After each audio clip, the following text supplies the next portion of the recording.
जीते रहो। देखिए, यदि इस संसार में, यदि इस मृत लोक में हर प्राणी ने मनुष्य रूप लेकर के आया है, तो हर प्राणी के लिए 4 रसों की आवश्यकता होती है। वो कौन से हैं? हाँ, कि प्रथम इंसान को सुंदर बनना चाहिए, लेकिन सुंदर एक शरीर से नहीं, एक शकल से नहीं, इंसान को सुंदर ज्ञान से बनना चाहिए। संसार में सुंदर का स्वरूप एक नारी होता है, फिर भी नारी की शोभा एक लाज से है। यदि नारी के अंदर लाज नहीं तो वो नारी नहीं। सत्य है महाराज। एक ब्राह्मण की शोभा ज्ञान से है, यदि ब्राह्मण के अंदर ज्ञान नहीं तो वो ब्राह्मण नहीं। एक क्षत्रिय की शोभा दया से है, यदि क्षत्रिय के अंदर दया नहीं है तो वो क्षत्रिय नहीं। एक राजा की शोभा न्याय से है, यदि राजा के अंदर न्याय नहीं है तो वो राजा नहीं। राजसेवक, इस समय हम अपने सेनागार से यहाँ इस सभा में सीधे चले आए हैं।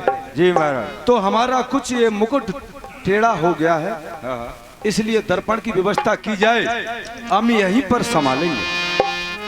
श्रवण समीप भय सत के सां, श्रवण समीप भय सत के सां, मनो जरठपन अस उपदेशा, मुक्ति का कोई तो जतन कर ले, मुक्ति का कोई तो जतन कर ले,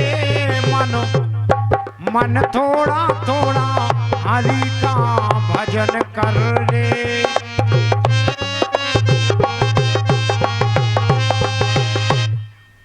और राजसेवक जी महाराज, आज अचानक मैंने इस आईने में अपना मुखड़ा देखा जी। तो क्या देखा? क्या देखा महाराज? कि मेरे ये कानों के समीप कुछ बाल सफेद हो चुके हैं, और ये सफेद बाल मुझे क्या उपदेश देते हैं? क्या सुनो। नृप जवराज राम कव देहु, जीवन जन्म लाहु के न लेहु। राजसेवक, मेरे ये कानों के समीप सफेद बाल मुझे उपदेश देते हैं कि हे राजा दशरथ, इस समय तुम्हारा चौथापन आ चुका है, और तुम्हारे गृह में तुम्हारा बड़ा ज्येष्ठा पुत्र राम सब लायक हो चुका है। तो क्यों नहीं इस अयोध्या का राजा उसको बनाकर और कहीं वनों में जाकर उस परमात्मा का भजन क्यों नहीं कर लेते हो? और आती है ग्रीष्म ऋतु तो बसंत ऋतु जाती है, तरुणाई पर पड़ गई ओस तो वृद्ध अवस्था आती है। काली मतवाली रात गई और गया चांद का उजियाला, राव चंद्रमा को तकता है तो शीघ्र ही ग्रहण पड़ने वाला। मैं बरसों गरजा था युद्ध स्थल में, बरसों शिकार में मगन रहा और बरसों तक राज काज देखा, बरसों महलों में मगन रहा, लेकिन ये चौथापन क्या कहता है कि हे राजा दशरथ, अब छोड़ छाड़ झूठे झंझट और चलना चाहिए सच्ची बस्ती को। अरे मूर्ख, क्यों गमा रहा इस थोड़ी सी बची हुई जिंदगानी को? ये वैसे बात मेरे लिए नहीं है राजसेवक, ये संसार के हर प्राणी के लिए है। यदि इसके घर में जिसका बेटा सब लायक हो जाए तो स्वतः ही घर का राज उस बेटा को देकर और कहीं वनों में एकांत में जाकर उस परमात्मा का भजन कर लेना चाहिए। आपने बहुत सुंदर विचार किया है महाराज, और आपके इस सुंदर उपदेश से हमारा जीवन धन्य हो गया महाराज। तो राजसेवक कहो, इसमें तुम्हारी क्या सलाह है? आप राम जी को युवराज बनाना चाहते हैं? अवश्य। तो महाराज मेरा तो यही विचार है कि आपकी उम्र करोड़ों वर्ष तक हो जाए, जो कि आपने इतना सुंदर विचार किया है। राम जी को युवराज बनाने की बात सोची है।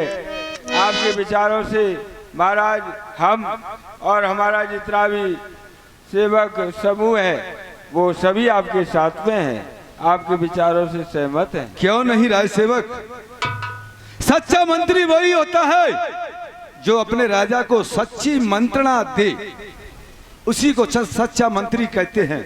आपकी तो ये सलाह है, लेकिन यहाँ पर मेरी प्यारी प्यारी प्रजा अयोध्या की विराजमान है, जी उनसे भी पूछा जाए कि राम को राजा बना दिया जाए या नहीं। महाराज, इसके लिए हम प्रभु श्री राम जी की जय बुलवाते हैं, उससे मालूम हो जाएगा कि हमारी राज की प्रजा हमारे साथ में है या नहीं है। जो भी राम जी के लिए राज चाहते हो सभी जोर से जयकारा लगाएं, जिससे महाराज को ये विश्वास हो जाए। बोले रामचंद्र भगवान की। महाराज सभी चाहते हैं, हमारे साथ में प्रजा भी साथ में है। क्यों नहीं, मेरी अयोध्या की प्यारी प्यारी प्रजा की यही इच्छा है और आपकी भी यही इच्छा है। तो मैं आज की सभा यहीं समाप्त करके अपने गुरु सदन जाना चाहता हूं और अपने गुरु से आदेश पाना चाहता हूं। यह विचार और आन नपो सदन सो अवसर पाए।